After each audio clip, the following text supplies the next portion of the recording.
누가복음 10장 말씀입니다. 신약 성경 111면입니다. 누가복음 10장 25절부터 37절까지 저와 성도님들 한 절씩 번갈아 가며 읽겠습니다. 어떤 율법 교사가 일어나 예수를 시험하여 이르되 선생님, 내가 무엇을 하여야 영생을 얻으리이까? 예수께서 이르시되 율법이 무엇이라 기록되었으며 내가 어떻게 읽느냐. 대답하여 이르되 내 마음을 다하며 목숨을 다하며 힘을 다하며 뜻을 다하여 주 너의 하나님을 사랑하고 또한 내 이웃을 내 자신같이 사랑하라 하였나이다. 예수께서 이르시되 내 대답이 옳도다. 이를 행하라. 그러면 살리라 하시니. 그 사람이 자기를 옳게 보이려고 예수께 여짜오되 그러면 내 이웃이 누구니까? 예수께서 대답하여 이르시되 어떤 사람이 예루살렘에서 여리고로 내려가다가 강도를 만나매 강도들이 그 옷을 벗기고 때려 그의 죽은 것을 버리고 갔더라. 마침 한 제사장이 그 길로 내려가다가 그를 보고 피하여 지나가고 또 이와 같이 한 레위인도 그곳에 이르러 그를 보고 피하여 지나가되 어떤 사마리아 사람은 여행하는 중 거기 이르러 그를 보고 불쌍히 여겨 가까이 가서 기름과 포도주를 그 상처에 붓고 싸매고 자기 짐승에 태워 주막으로 데리고 가서 돌보아 주니라. 그 이튿날 그가 주막 주인에게 데나리온 둘을 내어주며 이르되 이 사람을 돌보아 주라.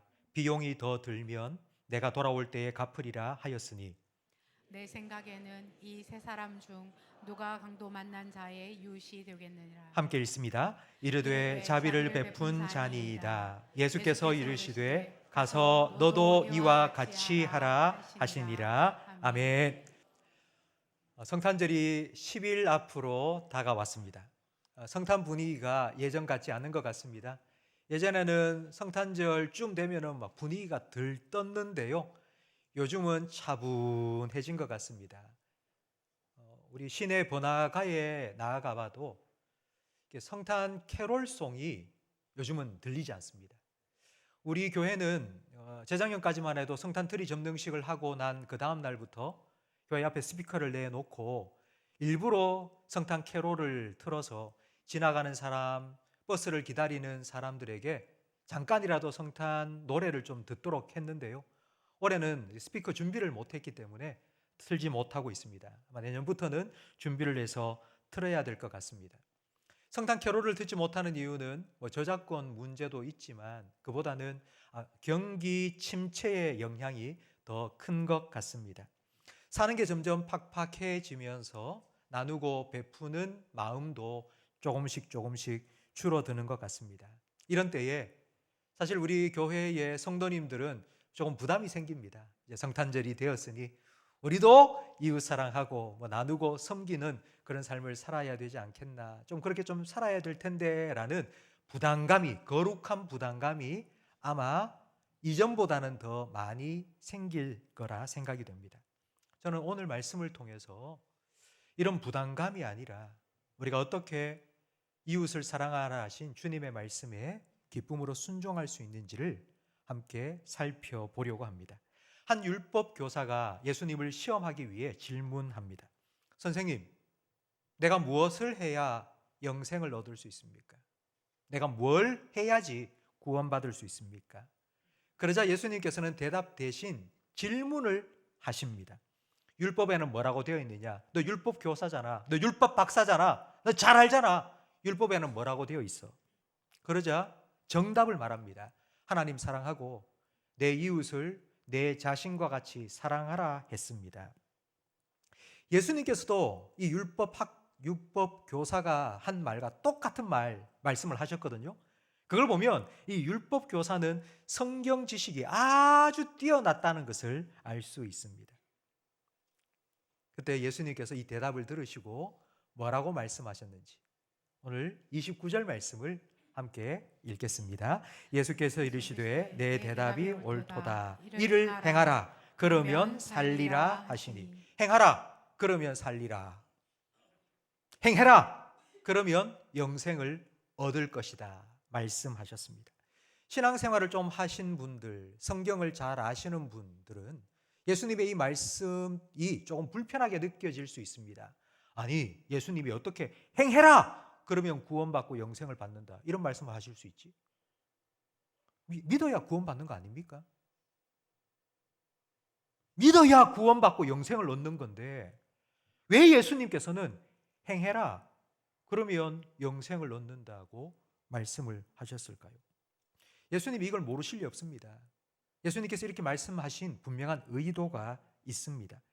율법 교사에게 필요한 것은 지식이 아닙니다. 율법 교사는 다 압니다. 머리로는 다 압니다. 그런데 손발로는 행하지 않습니다. 예수님께서는 이 율법 교사의 문제가 무엇인지를 정확하게 꿰뚫어 보셨습니다.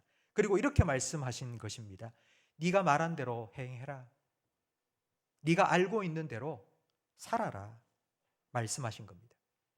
전곡을 푹 찔린 율법 교사가 뭐라고 했는지 29절 말씀을 함께 읽겠습니다. 그 사람이 자기를 옳게 보이려고 예수께 여짜오되 그러면 내 이웃이 누구니까? 그 사람이 자기를 옳게 보이려고. 이 말은 내가 옳지 않다는 것을 깨달았다는 뜻입니다. 내가 정답을 말하기는 말했는데 나는 내가 말한 대로, 내가 알고 있는 대로 살고 있지 않다는 양심이 찔린 것입니다. 그래서 자기를 좀 옳게 보이려고, 내가 잘 살고 있다는 것을 좀 사람들한테 드러내기 위해서 두 번째 질문을 합니다. 내 이웃이 누굽니까? 성도 여러분, 첫 번째 이 율법 교사가 예수님께 한 질문이 무엇이었죠? 내가 무엇을 해야지 영생을 얻을 수 있습니까? 거기에 대해서 예수님께서는 뭐라고 대답하셨죠? 하나님 사랑하고 내 이웃을 내 자신과 같이 사랑해라. 그러면 영생을 얻을 수 있다고 대답하셨습니다. 성도 여러분, 여러분이 예수님의 이 말씀을 들었다면 여러분은 두 번째 무슨 질문을 하시겠습니까? 내 이웃을 사랑해라. 그러면 구원받는다. 저라면 이렇게 질문했을 것 같습니다. 이웃을 사랑한다는 게 뭐죠? 이웃을 사랑해야지 영생을 얻는다면 내가 어떻게 이웃을 사랑할 수 있습니까? 사랑한다는 게 도대체 뭡니까? 이렇게 질문을 했을 겁니다. 그런데 이 율법 교사는 사랑이 무엇인지를 묻지 않습니다. 내 이웃이 누굽니까? 라고 묻습니다. 이 질문은 이런 의미입니다. 내가 이웃 사랑을 하지 않고 있는 이유는 사랑이 뭔지 몰라서, 내가 사랑을 못해서가 아니고 내 이웃이 누군지 내가 몰라서입니다. 라는 핑계를 댄 것입니다. 이런 율법 교사에게 예수님께서 한 가지 이야기를 들려주십니다. 이 이야기는 우리가 너무나도 잘 알고 있죠. 강도 만난 사람을 보고 제사장과 레위인은 그냥 피하여 지나갔는데 사마리아 사람은 그를 도와주었다는 이야기입니다. 너무 잘 알고 있기 때문에 뭐 더 설명할 필요가 없습니다. 강도 만난 사람을 보고 그냥 스쳐 지나간 제사장과 레위인을 보면 왜 오늘 우리가, 저와 여러분이 이웃사랑의 계명을 회피하는지 두 가지 변명거리를 발견할 수 있습니다. 벌거벗은 채 피를 철철 흘리면서 죽은 듯이 쓰러져 있는 사람을 봤다면 여러분 무슨 생각을 하시겠습니까? 대부분의 사람들, 그러니까 대부분의 평범한 사람들은 누군가 강도를 만나 쓰러져 죽은 것처럼 있으면요, 그 사람을 딱 보는 순간 아이고 도와줘야겠다 이런 마음을 가지는 게 정상입니다. 그런데 한편으로는 아이고 나도 강도 만날 수 있지 않을까, 여기 강도가 출몰하는 지역이라면 나도 혹시 여기 있다가 얼쩡거리다가 강도 당할 수 있겠네, 빨리빨리 가야 되겠다라는 마음도 생길 겁니다. 이 두 마음이 갈등을 벌이다가 그냥 가자, 그냥 지나가자 하고 지나가기까지는 자기 합리화가 필요합니다. 하나님께서는 이웃을 사랑하라 했는데 내가 그냥 지나가면 그 하나님 말씀을 어기는 거잖아. 그런 생각이 드는데 그런 생각을 막 짓누르고 지나가기 위해서는 합리화가 필요합니다. 내가 저 사람을 저렇게 만든 건 아니잖아. 내가 저 사람 뭐 때리고 옷을 빗기고 저 사람 물건을 막 빼앗고 저 사람 피를 내게 만든 거 아니잖아. 나는 평소에 사람들한테 해코지 않고 살았어. 나는 평소에 다른 사람 해친 적이 없어. 이 말은 내 이웃을 사랑하라 하신 예수님의 계명을 내 이웃을 해치지 말라라는 내 계명으로 바꾼 것입니다. 예수님께서 요구하신 사랑의 수준은 이 정도인데 예수님의 그 사랑의 수준을 내 수준으로 끌어내린 것입니다. 그렇게 해야지만이 나는 죄를 지은 게 아니야. 나는 그래도 괜찮게 사는 사람이야. 나는 그래도 좋은 사람이야. 이런 느낌이 들기 때문입니다. 또 다른 변명거리는 강도 만난 사람을 보면서 저 사람은 나와 같은 민족이 아니야. 아마 분명히 이방인일 거야 라는 생각입니다. 그 당시 유대인들은 하나님께서 우리 민족은 택하셔서 구원받게 하셨지만 이방인들은 지옥의 땔감으로 창조하셨다고 생각을 했습니다. 그래서 이방인들은 어차피 하나님 심판을 받을 건데 내가 강도 만난 사람 도와줄 필요가 뭐 있어. 어차피 하나님 심판을 받을 건데. 요즘도 이런 생각을 하는 사람들이 있습니다. 힘든 일 당하고 고통 당하고 있는 사람을 보면서 저 사람은 분명히 저런 일을 당할 만한 짓을 했을 거야. 그래서 하나님한테 벌 받고 있을 거야.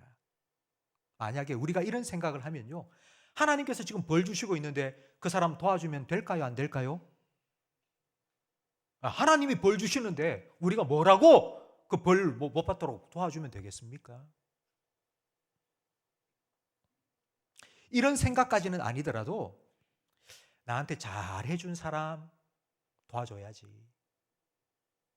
그런데 나한테 별로 신경도 안 쓰고 나와 친하게 지내지 않은 사람인데 내가 왜 도와줘?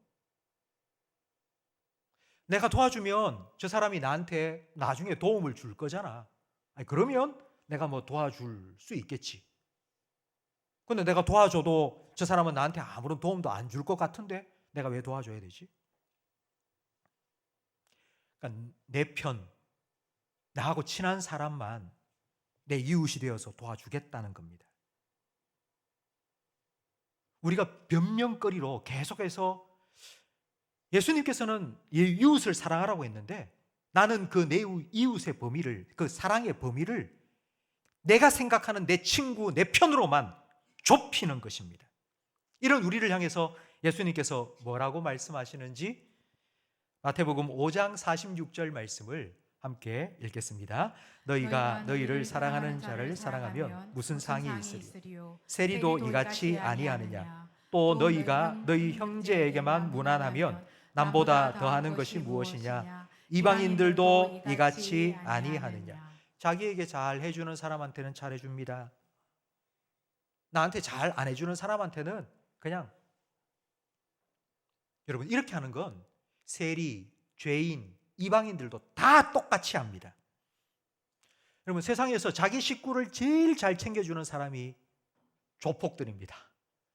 그 조폭들은요, 자기 식구는요, 진짜 자기 생명을 걸고 지켜줍니다. 그러다가 나 이 조직에서 떠날 겁니다 라고 딱 말하는 순간 원수가 되어서 때리고 심지어는 죽이기까지 합니다.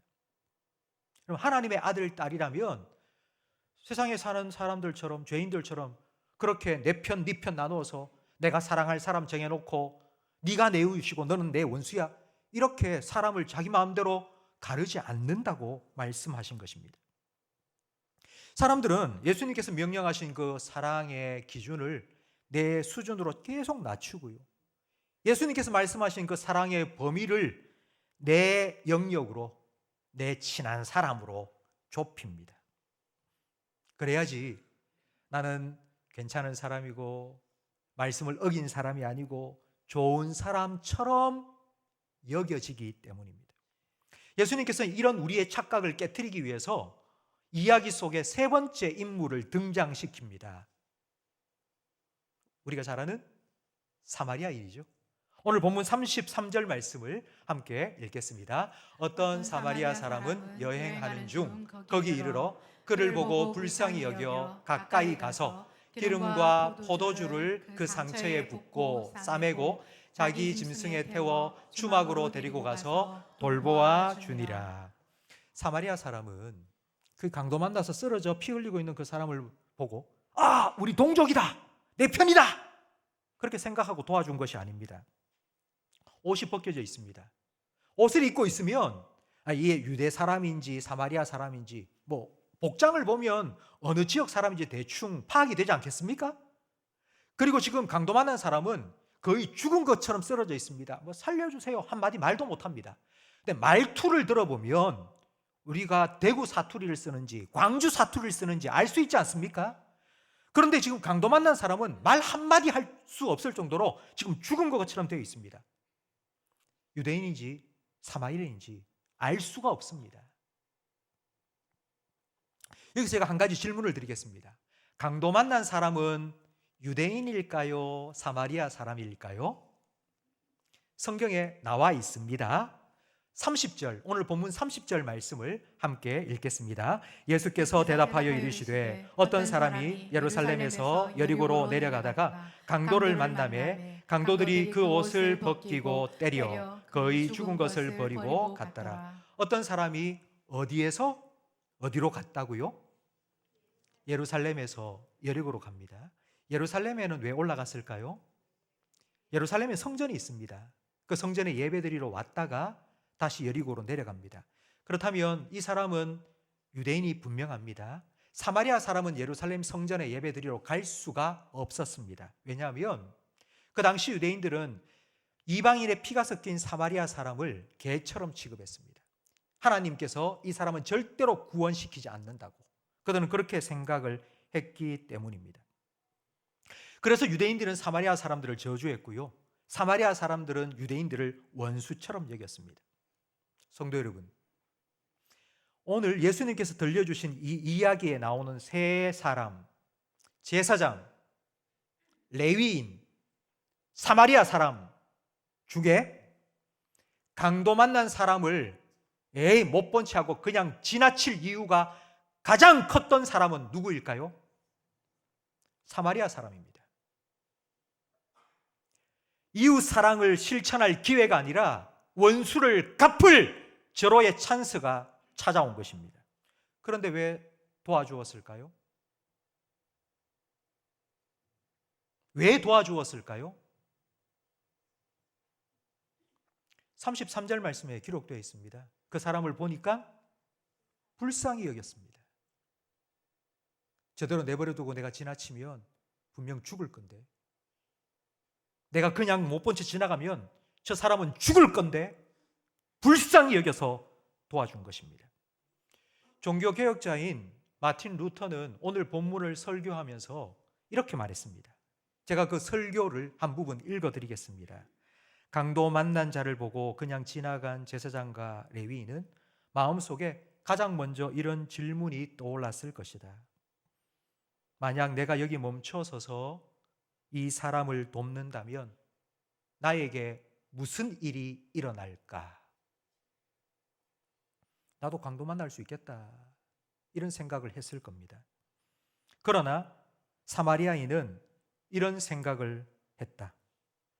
내가 만약 이 사람을 도와주지 않는다면 이 사람은 어떻게 될까? 이웃사랑의 계명에 불순종하는 가장 큰 이유는 나만 생각하는 이기심 때문이다. 우리 그리스도인은 예수님의 사랑을 아는 사람이다. 나를 위해 자기 자신을 버리신 예수님의 사랑을 받은 사람이다. 이 사랑을 받은 사람만 이런 사랑을 할 수 있다. 우리가 이웃사랑의 계명에 불순종하는 이유, 마틴 루터는 정확하게 탁 꼬집었습니다. 이기심 때문이라고. 내가 다른 사람을 도와주면서 정말 이 사람을 도와주는 게 그 사람을 위해서가 아니라 나도 이 사람의 도움을 나중에 받을 수 있다고 생각하는 이기심. 내가 이 사람을 도와주는 걸 주변에 있는 많은 사람들이 보고 와, 대단해 라고 시켜주고 자기를 높여줄 것 같은 이기심. 그런 게 아니라면 우리가 남을 이렇게 쉽게 도와줄 수 있을까라는 생각이 듭니다. 오늘 본문의 마지막은 예수님의 명령으로 끝이 납니다. 예수님께서 뭐라고 명령하셨는지를 우리 마지막 37절 말씀을 함께 읽겠습니다. 예수께서 이르시되 가서 너도 이와 같이 하라 하시니라. 예수님의 이 명령에 율법 교사는 순종을 했을까요? 안 했을까요? 우리는 잘 모릅니다. 네, 성도 여러분, 여러분은 예수님의 이 명령에 순종을 할 수 있습니까? 아니면 할 수 없습니까?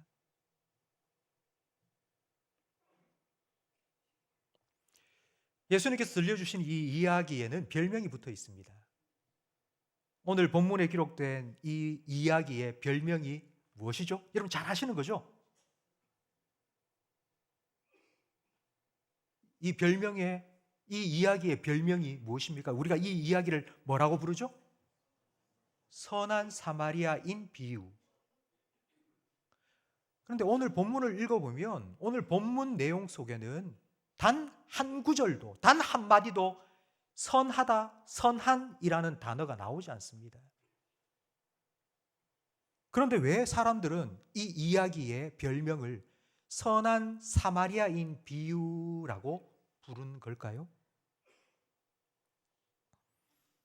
성경에는 어떤 특정한 한 사람을 선한 사람이다라고 말한 적이 없습니다. 성경에는 사람을 향해서 이 사람은 선하다라고 말한 적이 한 번도 없습니다. 그럼 누가 선하십니까? 하나님이 선하시고요. 또요, 누가 나는 선한 목자라고 말씀하셨죠? 예수님입니다. 성도 여러분, 우리가 이 이야기를 선한 사마리아인 비유라고 별명을 붙인 이유는 예수님이 들려주신 이 이야기 속에 나오는 사마리아인이 선한 목자, 나는 선한 목자다. 나는 선한 목자이기 때문에 양을 위해서 내 생명을 버린다 말씀하신 그 예수님의 모습과 너무나도 닮았기 때문입니다. 여러분은 지금까지 오늘 이 본문 말씀을 많이 읽고 들으셨을 겁니다. 여러분 이 말씀을 읽고 들으면서 어떤 느낌이 드세요? 야, 나도 선한 사마리아인처럼 도와야 되겠다 이런 생각하지 않습니까? 나도 이 선한 사마리아인처럼 이웃을 섬기고 사랑하고 도와야 되겠다 다짐하고 결심합니다. 그런데 그게 잘 안 되죠? 잘 안 됩니다. 우리도 이 레위인과 제사장처럼 예수님께서 말씀하신 사랑의 그 기준을 내 수준으로 자꾸 낮춥니다. 예수님께서 말씀하신 그 사랑의 범위를 내 편으로 자꾸 좁힙니다. 그래야지 내가 죄인이 아닌 것 같고 내가 말씀을 어기지 않은 것 같고 내가 그래도 괜찮게 사는 것 같기 때문입니다. 그렇다면 예수님께서 이 선한 사마리아인 비유를 들려주신 이유가 뭘까요? 예수님 왜 이 말씀을 들려주신 걸까요? 너도 선한 사마리아인처럼 도와줘라! 이런 말씀을 하기 위해서가 아니라면 도대체 우리는 이 말씀을 통해서 뭘 알아야 되고 뭘 깨달아야 될까요? 예수님이 선한 사마리아인이시라면 우리는 이 이야기 속에 나오는 누구일까요? 우리는? 제사장이라고 하기도 그렇고 레위인이라고 하기도 그건 좀 싫고 그렇다면 남은 사람이 딱 한 명 있죠. 강도 만난 사람입니다. 성도 여러분, 예수님께서는 이 이야기를 통해서 여러분에게 이렇게 말씀하시는 거예요. 너 강도 만난 사람이라고. 예수님의 이야기에 나오는 강도 만난 사람은요, 맞고 피가 터지고 그래서 죽은 것처럼 쓰러져 있습니다. 스스로 그 상황을 해결할 힘이 없고요, 능력이 없고요, 자기 혼자 일어서지도 못하고요, 도와주세요, 살려주세요 말 한마디 할 힘도 없습니다. 그냥 죽은 것 같은 상태예요. 그대로 내버려 두면 죽을 수밖에 없습니다. 그게 우리예요, 우리. 그게 저예요. 그냥 내두면 죄악 가운데 뒹굴뒹굴 하다가 결국은 죽어 마땅한 저를 예수님께서는 불쌍히 여기시고 긍휼히 여기셔서 하늘 보좌 버리시고 이 땅에 오셨습니다. 그리고 저를 살리시기 위해서 예수님은 십자가 위에서 자기의 생명을 내어 주셨습니다. 강도 만난 것 같은, 강도 만난 자와 같은 저와 여러분을 구원하시기 위해, 생명 주시기 위해 예수님께서는 이 땅에 우리에게 찾아와 주신 겁니다. 우리는 이 은혜를 받았습니다. 우리는 이 사랑을 아는 사람입니다. 이런 우리에게 예수님께서 마지막 명령을 하십니다. 가서 너도 이와 같이 하라.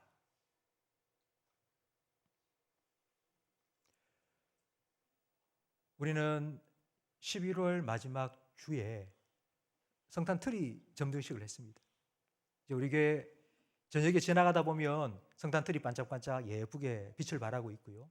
그리고 지난 주간에 교회에 십자가의 불 환하게 비치고요. 또 우리 교회 네온 사인도 환하게 비치도록 다 작업을 해놨습니다. 이 앞을 밤에 지나가다 보면요, 얼마나 밝은지 동네가 훤해진 것 같습니다. 예수님께서는 이처럼 저와 여러분을 향해서 너희는 세상의 빛이라고 하셨습니다. 오늘 우리 찬양대에서 이 작은 나의 빛 비치게 하리라 찬양을 해주셨는데요, 우리는 세상의 빛이라고, 너희는 세상의 빛이라고 하셨습니다. 그럼 우리는 어떻게 빛을 낼까요? 예수님께서는 마태복음 5장 16절 말씀에 우리가 세상에 비추어야 할 빛이 무엇인지를 말씀해 주셨습니다. 이같이 너희 빛이 사람 앞에 비치게 하여 그들로 너희 착한 행실을 보고 하늘에 계신 너희 아버지께 영광을 돌리게 하라.